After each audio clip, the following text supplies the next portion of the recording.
Hello, this is Uncle Russ coming to you with a new edition of Uncle Russ's Comic Talk. What do we do on Uncle Russ's Comic Talk? We talk about comic books. I'm going to have some very nice comic books for sale at Lot 22 Sellers on eBay. I'm also going to show you some examples of three of my recent acquisitions which fall outside of the normal comic book categories of superhero slash science fiction slash horror fantasy. Stay tuned. First up for sale this week, Detective Comics number 513. Going all the way back to 1982. As you can see by the barcode there, this is a newsstand edition. Makes it just a little bit more valuable to some collectors. This is a Two-Face story. Harvey Dent is Two-Face. Written by Jerry Conway with artwork by Don Newton and Frank Chiaramonte. Cover by Rich Buckler and Dick Giordano. This is back in the era when Dick Giordano was editing the Batman titles. Very good stuff. Only $9.99. Next up, more Two-Face. Detective Comics number 581 from 1987. This one is written by Mike W. Barr with artwork by Jim Bakey and Pablo Marcos. Harvey Dent is Two-Face, one of the most popular, one of my favorite Batman villains of all time. This one is a bargain, only $3.99. Next, we have more goodness. Batman in Detective Comics number 620. This is from 1990. Love that cover. That skull and the Batman cowl. Really creepy image. Written by Alan Grant and art by one of the most acclaimed modern Batman artists, the late, great Norm Breyfogle, with inks by Steve Mitchell. This one is a steal. You can have it today for only $3.99. Moving over to Marvel Comics, we have Fantastic Four, number 244, from 1982. This one is a newsstand edition. This is from the John Byrne era of the Fantastic Four. John Byrne wrote the stories. He did the pencils. He did the inks. He did the covers. It was basically a one-man show, but one of the most highly acclaimed runs of the Fantastic Four. This one featuring another chapter and the ongoing battle of the Fantastic Four with Galactus. You gotta love Galactus. He eats planets. Only $29.99. And going back to DC Comics, let's go all the way back to the year 1980. DC Comics presents issue number 27. This is a newsstand edition featuring Superman and John Jones, the Martian Manhunter, teaming up together to fight Mongul. This one is written by Len Wein with art by Jim Starlin. This is one of my favorite eras of Superman. Julius Schwartz, the late great Julius Schwartz, was the editor of all of the Superman titles. He put his imprint on the mythos of Superman in such a wonderful way. He's probably tied for my favorite editorial area with the late great Mort Weisinger. This one is a hard to come by issue. It's valuable, but we're going to give it to you for a bargain. Only $49.99. And the very next issue of DC Comics presents issue number 28, featuring Superman, Supergirl in my favorite of her costumes, the 1980s version, also battling against a Mongul, written by Len Wein, artwork by Jim Starlin and Romeo Tanghal. The backup feature, Whatever Happened to Johnny Thunder, one of the long-lost DC Western heroes. That one has artwork by Gil Kane. It's very nicely done. This could be yours today for $9.99.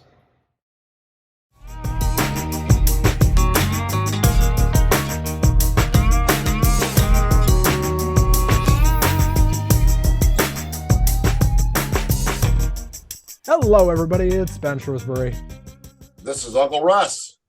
And we are the Two Marks from the Two Marks and a Spark Wrestling Show right here on Lock 22. Be sure to check us out every single Sunday and sometimes Monday for all your professional wrestling needs, only on youtube.com/Lock22.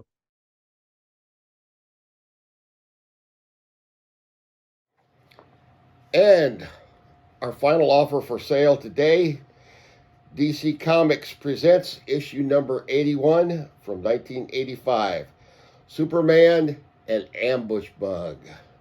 Erwin Schwab, the Ambush Bug, who breaks down the fourth wall, talks to you, the reader. He might even insult you. This was before Deadpool was doing it. He insulted the writers and the artists and the editors of the book. Superman and Ambush Bug together fighting Cobra. Not to be confused with Cobra from G.I. Joe. This is Cobra with a K. This is written by Keith Giffen, with artwork by Keith Giffen, whose artwork changed many, many times over the years. This era of Keith Giffen's artwork was a love it or hate it proposition. Many people, like myself, loved it because it's extremely bizarre. This is a very, very fun issue. A steal today for only $2.99. All right, I want to feature today, give you 3 examples. These are books from my collection, not for sale. But when most people think of the comic book genre, they think of the subject matter which is almost totally dominated comic books for decades. Superheroes, science fiction, fantasy, and horror. These are some very, very well done graphic novels, modern ones, which fall outside of those categories. And there are many, many different styles and types of graphic novels. These are ones that would fall outside of my wheelhouse traditionally, but I'm very, very glad I picked these up. The first one is It Won't Always Be Like This by Malaka Gharib. She is a digital editor for National Public Radio. Her mother is from the Philippines. Her father is Egyptian. This is an autobiographical story of her childhood, of her spending summers with her father in Egypt, and her growing relationship with her stepmother and her father. It's about isolation.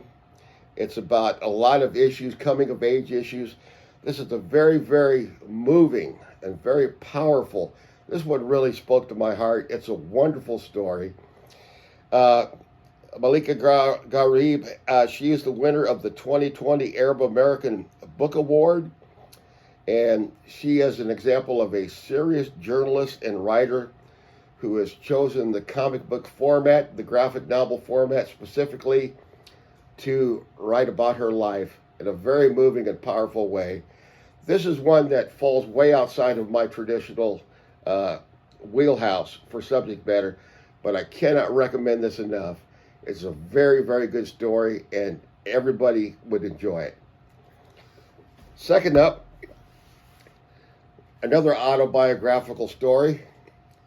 This one, Change the Game, by Colin Kaepernick. And the writing and artwork by Eve Ewing and Orlando Calicio. And this is published by Scholastic Books.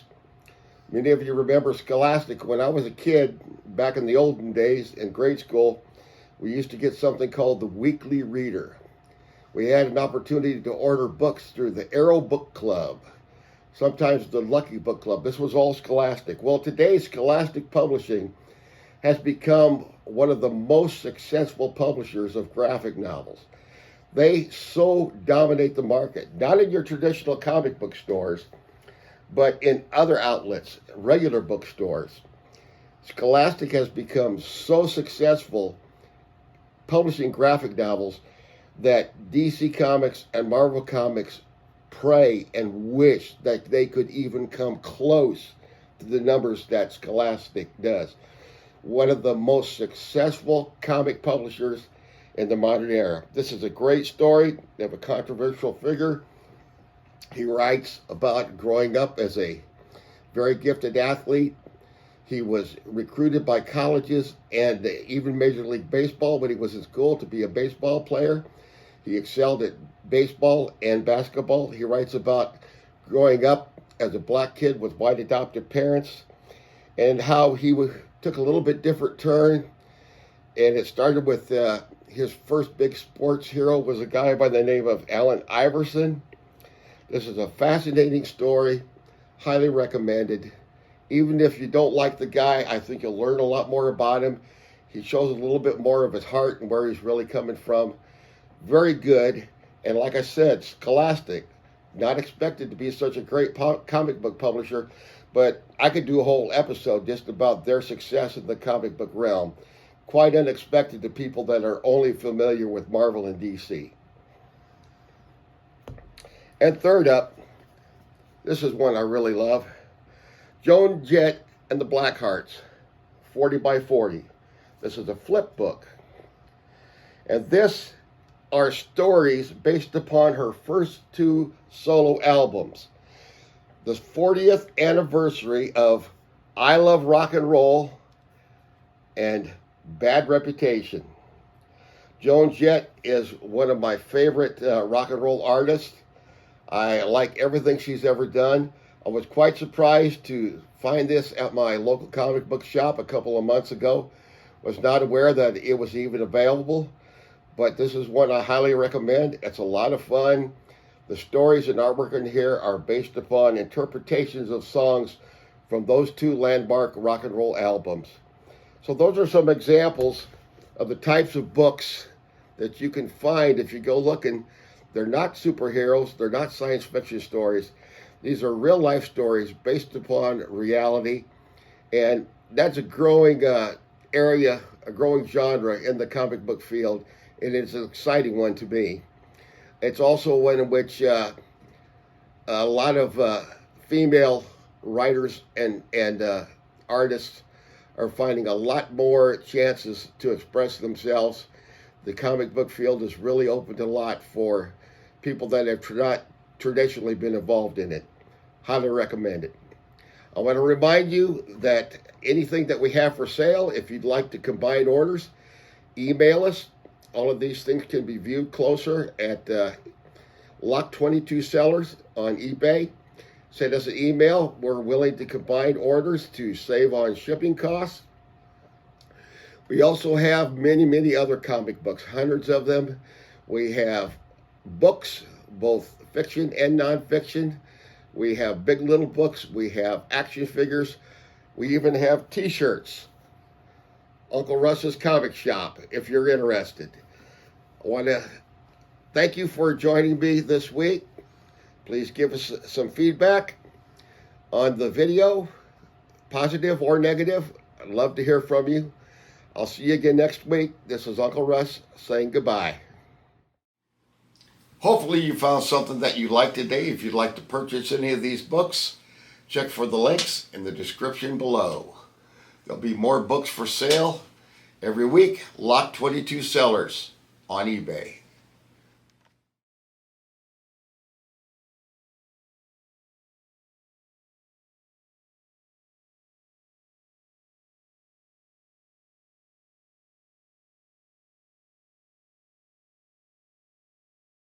Lock 22, have a good day. Lock